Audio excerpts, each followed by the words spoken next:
Well, hello, party people. Good Sunday evening to everybody.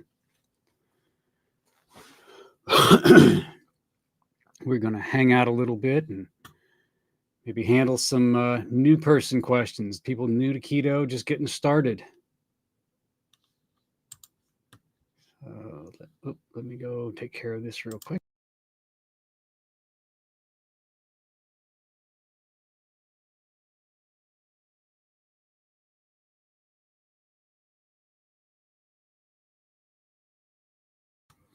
Okay, I'm back. Well, yeah, we'll give a few minutes and let me know how. Well, good evening.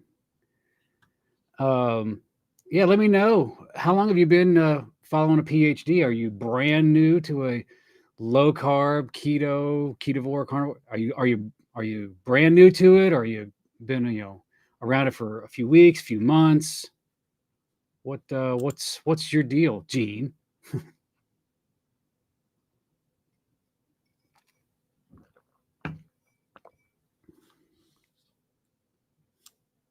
Let's see here.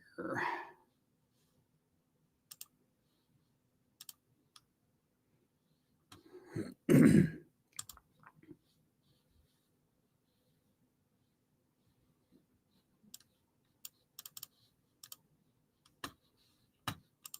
we'll give a few more minutes for folks to chime in.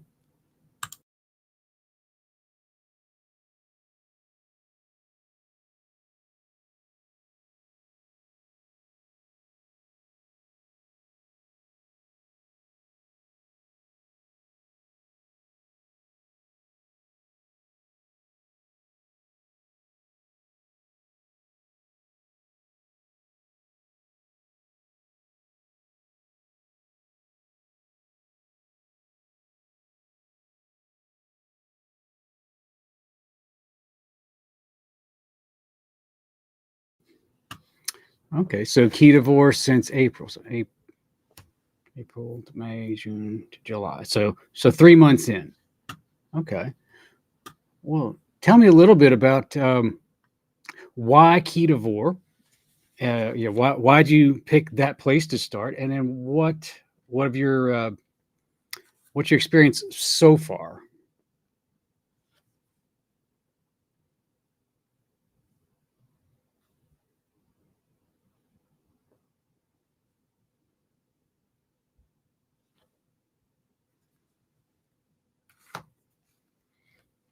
And how long were you not PhD? How long were you doing something else? Standard, Western diet? Were you doing paleo? Were you doing vegan? What did you come from, and then to get to ketovore? And anybody else, put in the comments where are you now, but where did you come from, and how long have you been here? Because context is everything. That's one thing I mentioned the other day. Don't let your dogma paint you into a corner. Sometimes people don't realize the context of where they are, and that paints them into a corner just as well.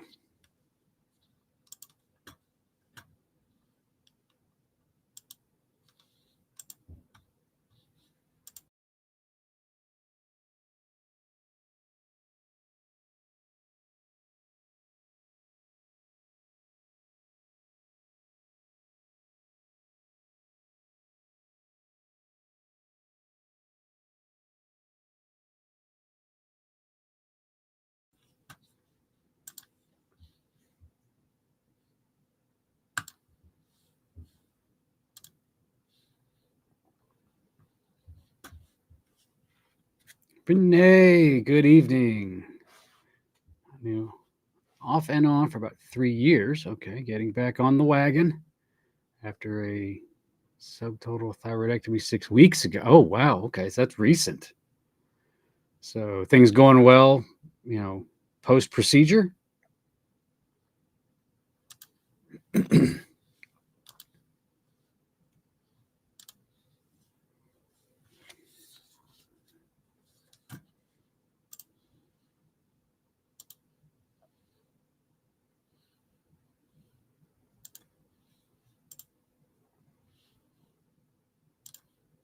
Hmm. Well, I was trying to find something, but maybe I won't.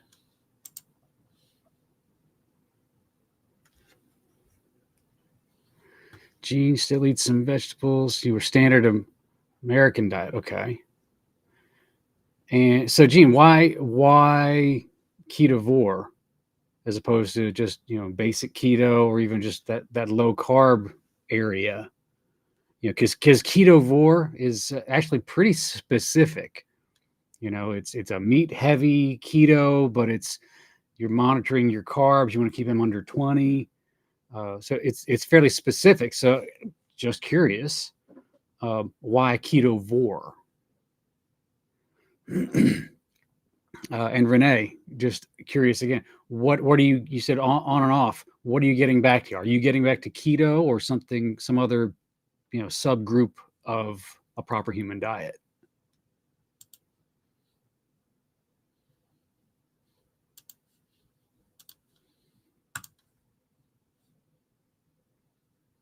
And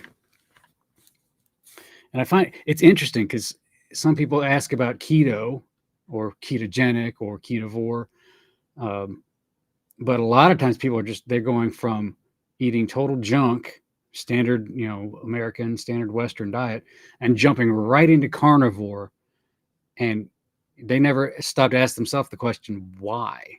What are you actually trying to accomplish here? And that's something that I think we all need to reevaluate every, I don't know, 3 months, 6 months. Because if you don't know what your goal is, how do you know you're ever going to get there? Hey, so Gene, I realized I needed salt. Yeah, it's not using because I have lymphedema. Okay, I'm still having an upset stomach. I am more carnivore than ketovore. Okay, yeah, so pretty heavy on the meats. Makes sense. Makes sense. But yeah, a few veg here and there. Yeah, that's going to be great. You currently have diabetes, but hey, let's make some progress and with diet, with activity, with you know all the things, sleep and rest, um, habits, and you're being cognizant and mindful of what you're doing. Take all those things into account, and wouldn't you know it, there's a good chance that diabetes number, the A1C, can come down and down, not overnight, but over time. Renee's doing well. I'm gonna get labs done about the middle of August, and there we are. Back to keto, then maybe triple B and E. Okay, so you're getting back into it. Yeah, probably keto, kind of not too aggressive. So yeah, especially after a procedure like that. Yeah, you don't want to shock too many parts of your system. So yeah, and then triple B and E. Maybe I'd give keto a good 2-3 months just to kind of get reacclimated. Like you said, you've been kind of away from it for a little while. Start to get reacclimated, and then you'll find out how your body's responding to that. You may be able to stop there, but then if you think, let me experiment a little bit, let me do some elimination. You could go that route and go the triple B and E. That's what my wife's currently doing now. Is just to see. Let's remove all the extra noise and do this elimination diet, and then gradually add. Let's add this in for a week and see what happens. Oh, that's not a good one. Put that on the don't use list, and then we'll reset. We'll try adding something different, and it's a very methodical way to control your diet and see how you respond, how your body reacts. Yeah, but keto, I think, is going to be a good re-entry for you, and then that could morph right into ketovore, or something else. Some people, they do good on keto, they get where they want, and then they actually go maybe more towards a low carb, which ain't nothing wrong with that either. Um, I say it all the time. Your nutritional needs, your health needs, are as unique as your fingerprint. So there is no one size fits all. There's no one size fits most. You have to find your PhD, find where you are on that spectrum. So you're going back to keto, and what are some of your staples? I, what are some of the things that you are like, I know I can eat this. I'm going to be putting that back in for sure, as far as the diet itself. Um, and then what are you going to be adding as far as, are you going to be adding any activity initially, or is that a goal of yours in the near future? Um, we're not saying get on a, regimented workout plan to be the next, supermodel, but maybe upping the activity. Is that on the roadmap for you? Are you looking at sleep hygiene? Things like that. The little things. They say the devil's in the details. Well, these little things that aren't, you know drastic. They're not, these massive things that you have to do, but it's some of the little things. As long as you kind of, keep the pulse of how is my sleep? Am I getting proper rest? Am I getting enough activity? Am I getting enough of the right kind of activity? Am I getting, the right foods? Am I getting foods that don't cause inflammation? Am I aware of how to read labels properly? Little things like that. None of them are earth shattering, borderline boring. But when you take them all in collectively, that's when you can start to see progress. So just curious, what are some of your, anybody, what are some of your staples on your keto diet? Like for me, I love having a hamburger patty. It's nothing fancy, and I don't doctor it up. I don't get some special blend of, fancy ground beef. Like tonight, I had two, and they were frozen. Two frozen 100% Angus beef patties. I had just made some bacon chips for I'll say the week, but it's probably for a couple of days, or maybe one day, maybe just tomorrow. Who knows? But there's this bacon grease at the bottom of this stock pot. It's like, let me just deep fry these two burger patties in bacon grease. Threw a piece of cheese on them. Oh my gosh. Deep fried hamburger in bacon grease. You need that in your life. You need that in your life.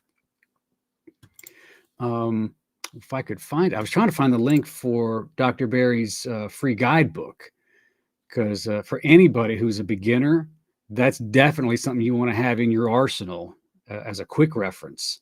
Because there's lists of, here are foods that are perfectly okay. Here's some foods you may need to test out on you, and here's some things to absolutely avoid: grains, added sugars, seed oils, and the list goes on.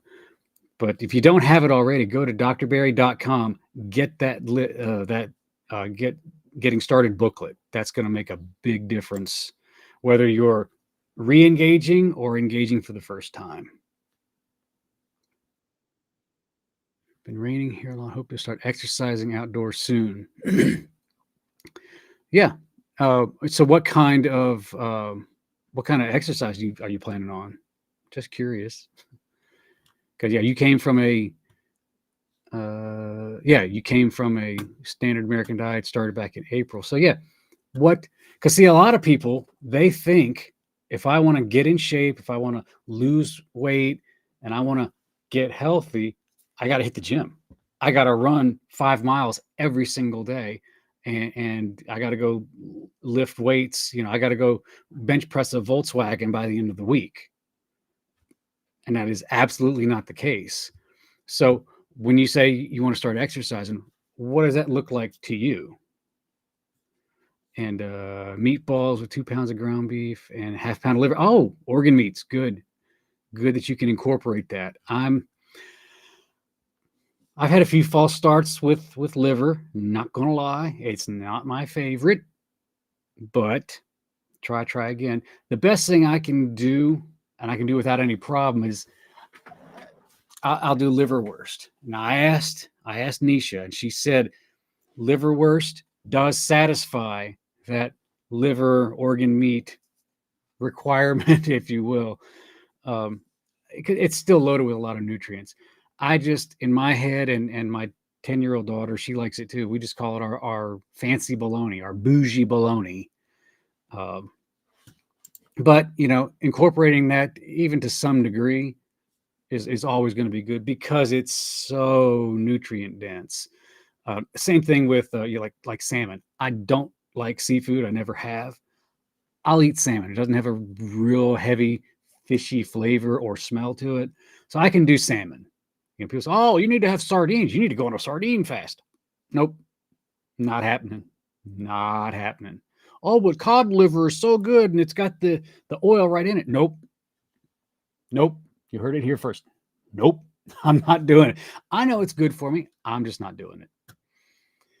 You have a bike. Okay, great. So yeah, and you can kind of pace yourself too with that. You can pedal a little harder. You can coast a little bit if you get tired. Um, you don't have to be. You're not doing the Tour de France. But more than a gentle stroll. So yeah, great. And you'll be getting outside, getting some fresh air, some vitamin D, which is so important. And people are so deficient in vitamin D, for sure. So yeah, I've actually, believe it or not, and this sounds crazy maybe, but yeah, I've gotten into walking more. I know, crazy, right? Uh, just a brisk walk, 15 minutes after a meal, actually will help your metabolism quite a bit. And that doesn't mean you got to break a sweat. That doesn't mean you got to, break any, speed records of anybody. I'm not trying to, be, Roger Bannister. I'm not trying to channel Roger Bannister, but just a nice walk will do wonders for you, especially if you do about 15 minutes after you eat. But you get, again, some fresh air. You keep things moving. You got a heart in the middle of your chest to move the blood through your body. What moves your lymphatic fluid? What powers your lymphatic system that kind of keeps you cleaned out and sterilized and gets all the gunk out? There is no pump for that. Movement is what does that. So yeah, getting out and moving, whether it's a bike, whether it's walking, whether it's anything. Another thing, we made this decision. Okay, we made a decision as far as our home to do yard work. I hate yard work, always have. I like a freshly, trimmed yard. I just don't like to be the one doing it. However, with gas going crazy, I said, you know what? The cheapskate in me said, you know what? I'm not going to. I'm not going to keep paying someone way too much money to do it for me. And gas is so expensive, and mowers are expensive. So I got me a real mower. With the little barrel in the front with the blades on it. Yeah, I'm doing that. And I'm actually starting to enjoy it. Not because it's yard work, but because I know that at least one day a week, I'm going to get out in the sunlight. I'm going to get out in the fresh air. I'm going to be moving around. Some of our hills are treacherous. I know I'm going to sweat. I know I'm going to get some good movement in. I'm going to get there's points where the heart rate will go up into the I forget what zone it is, but over your fat max. If you stay below 180 minus your age, if you stay below that, you're really in a fat burning stage, and most yard work will fall into that. But there's a few things where it'll actually go up. So I'm starting to enjoy that.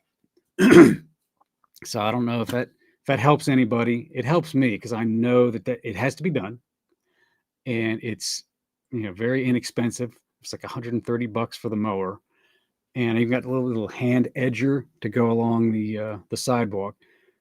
And I know I'm going to get a lot of activity out of it. So that's kind of where little things to add in just a little bit of that proper human lifestyle in, I'm getting a workout just by doing the yard. Louisiana. It can get a little humid down there. I've got family down in Mississippi on the coast. So yeah, it's hot. I know you only like fish from there. Yeah. See, that's the thing. I've got family on the coast, and every time we would go down there, I grew up in Delaware, right on the water, and then we would vacation down on the Gulf Coast. So seafood. I guess maybe I got burnt out on it as a child. I don't know, But I do know that for people that do like seafood, yeah, they say, oh, there's nothing like, seafood, crawdads from Louisiana or, Maryland blue crabs. People got their the regions and what they like. I just, when it comes to seafood, I understand it in theory, and I'll get me some wild caught salmon from, our local shop, but I'm trying. I'm really trying. So what are some other staples in you guys' diets?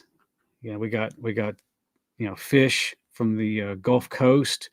We got ground beef. Anybody else got anything out of the ordinary or just plain?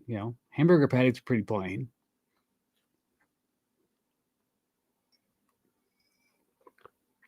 And you guys know what the definition of when they say true hunger. You got to know what true hunger is. Hello, Tammy. True hunger is, I've heard Dr. Berry say, when I've locked you in my barn for 3 weeks and I put a piece of raw liver out in front of you and you're so hungry you eat it. Okay, that's true hunger because you're trying not to die. Chicken. Okay. White meat or dark? Nothing wrong with like chicken breast and the light meat, but the dark meat, I like it's got more flavor, it's got more fat in it. Especially if you're cooking a dish, not just having a piece of chicken, but if you're cooking a dish that has chicken, man, I love dark meat chicken. And now this is the thing. Now Julie will do this. She'll make like Nisha's chicken nugget recipe where she'll take the canned chicken and ball it all up with some pork panko. But instead of using white or dark, I forget what brand, but yeah, she can get it where it's like a mix of white and dark. And oh my goodness, the flavor is just kapow. Keep sirloin on hand. Nothing wrong with steak. I like ribeye, but that can get a little pricey sometimes. And find a local butcher like we have. Great deals. Or there's a local rancher too, but that's a special treat. But I found, man, I call it the soccer mom of beef is a chuck roast, because you can have the roast, and man, 90 minutes in an instant pot, and you can have Mississippi pot roast, you could have plain pot roast, but you could take a chuck roast and you could cut it into chuck eye steaks, which I heard is the poor man's ribeye. It's still a fatty cut of beef. I will take it. But there's so much you can do with chuck. Eggs, probably more cheese than I need. Yeah, cheese. I like cheese too, but yeah, it can be a little too easy sometimes, even for me. Alabama, so tomatoes, cucumbers, onion. Yes, and that's the other thing is sometimes again, don't let your dogma paint you into a corner and be so driven by a label. Well, this is keto, this is ketovore, this is carnivore. It's a proper human diet, and it's going to, just like your body, it's going to ebb and flow a little bit. So yeah, and if it's in season, and this is, you hear, Dr. Berry, Dr. Silas, Dr. Fong, go down the list. They all say, ancestrally, when things were in season, they would eat them. So yeah, if you're in Alabama and right now the tomatoes and the cucumbers and the onions are in season, enjoy them. Don't overindulge, but yeah, if you're in the South and people eat, they'll just take a tomato and slice it thick and just eat it. God bless you, more power to you. I don't like tomatoes either. I like tomato sauce, but yeah. So yeah, cucumbers, and our youngest loves cucumbers and blueberries, but we don't go year round with blueberries and tomatoes and all. But if it's fresh and in season, then yeah, there's a local farmers market that we stop at. Great stuff, and they make the best authentic pork rinds. Oh my goodness, they are the bomb diggity. Round steak. Oh, you have a slaughter. Oh, good. Finding a local butcher, and that could be, a slaughterhouse. That could be a local ranch that has like a little retail operation. That could, but that could be your local grocery store where you just develop a relationship to where they can get, you know, you get on their good side, and they'll do you right. Um, and you can have a nice, healthy mix of all of that. We got people that are local, uh, grocery store, but we've got a local butcher shop, and we know some ranchers too here locally. Um, three in the area. Oh, nice ground beef, taco flavor. Yeah, and oh yeah, we found a good, clean recipe to make our own taco seasoning, because the stuff that you get, the Ortega or whatever, loaded with, other fillers and junk, and there's some sugar in there. But find a good. There's plenty out there. A good, clean keto recipe for taco meat, and you'll be in good shape because you could use that for anything. Where can I find good meat recipes without cheese or tomato? Oh my goodness! Well, there's a bunch. Let me see if I can find it real quick. Talk amongst yourselves. Now, our go-to, one of our go-to cookbooks. I'm going to pull the link up for you here in just a sec. Yeah, there we go.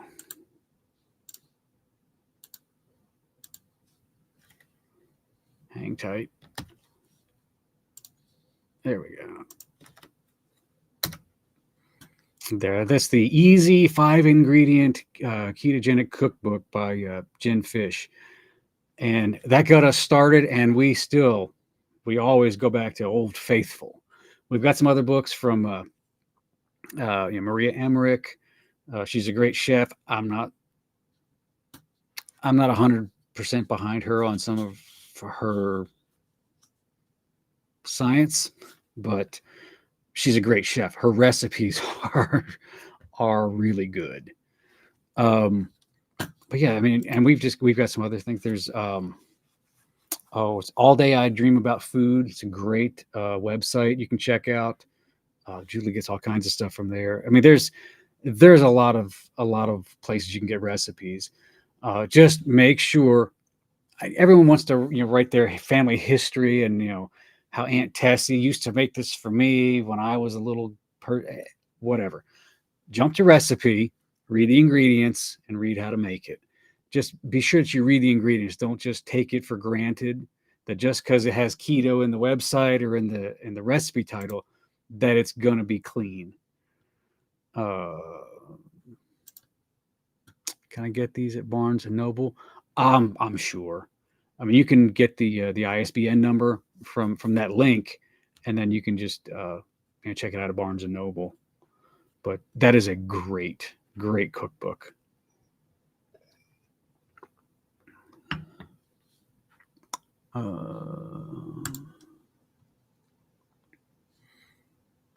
Yeah, was it for Father's Day? There's a local farmers market, and there's a guy that has a ranch. We found out later, about 4 miles from our house, where he raises cattle, and he's all about keeping it clean, keeping it grass fed, grass finished, Panda massage in the Himalayan mountains. No, it's really good. It ain't cheap, but oh my gosh, that is some of the best steak, best ribeye, best ground beef. I mean, it is just, you get what you pay for and then some. But now, the only other thing I think was better than that was my wife is a nurse for the VA, and one of her veterans uh, had mentioned about a local place where she can get some, and I don't know. It was probably the best ribeye I've had in my life, and I don't know if anything's ever going to top it. But that also was a local, grass fed, grass finished.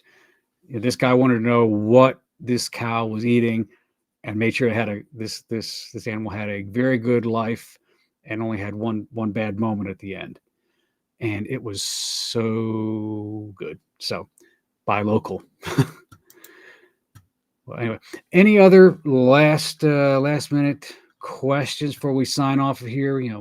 We want to just make this available every Sunday night for beginners, people that are, if you're beginning today, then that's fine. If you're beginning again today, that's fine. If you've got questions, we want to make sure that we address them, maybe give you some direction, and just talk about things that that you've got questions about. How to go about this or that, or I heard this on a live, or I read this on a blog. What's that mean? So yeah, we do this every Sunday. It's geared mostly for the newer people, or the ones that want to re-engage. So if that's you, or if you know somebody, have them sign in on Sunday night, and we'd love to talk to folks. Oh, look who just showed up. The lovely wife. What are you making me for dinner? Well, it's going to definitely follow. Christy Brown's here too. Oh my gosh, the gang is all here. Okay, so I mentioned, Julie's doing a elimination diet. It's, triple B&E rolls off the tongue, but hers is a little, not exactly triple B&E. It's an elimination diet designed for her. So, babe, it's going to be something designed just for you. And yes, I did make your bacon. So you're welcome, because I didn't eat all of it yet. Well, cool, guys. Well, I'm going to sign off of here, because I got to go make my wife some food. She's just got done with 3 hours of the first night of VBS. So, yay. Christy, yeah. Christy, next week, 8 o'clock Eastern, we'd love to have you. Ask questions, bring answers. We'll chat, guys.